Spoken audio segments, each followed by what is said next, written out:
Mheshimiwa Spika, naomba kutangaza matokeo ya kura ya kuthibitisha uteuzi wa makamu wa rais. Matokeo yanatangazwa kuzingatia masharti ya ibara ya 50 ndogo ya 4 ya Katiba ya Jamhuri ya Muungano wa Tanzania. Mheshimiwa Spika, jina lililopendekezwa ni la Mheshimiwa Deogratius John Ndejembi. Jumla ya kura zilizopigwa zilikuwa 324. Idadi ya kura zilizoharibika 0.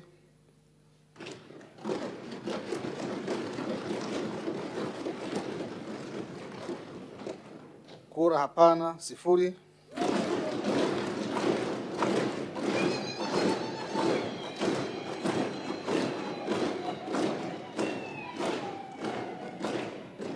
Idadi ya kura halali ni 324.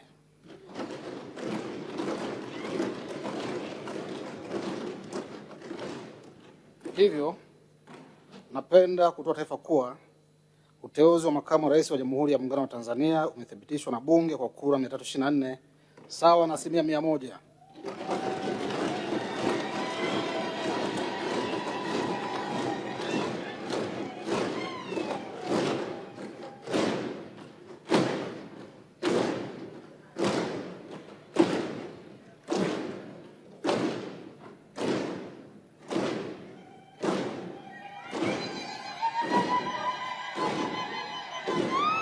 Mheshimiwa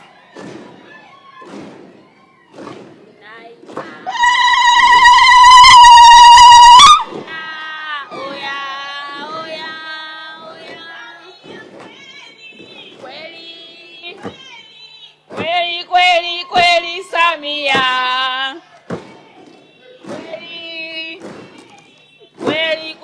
kweli Samia.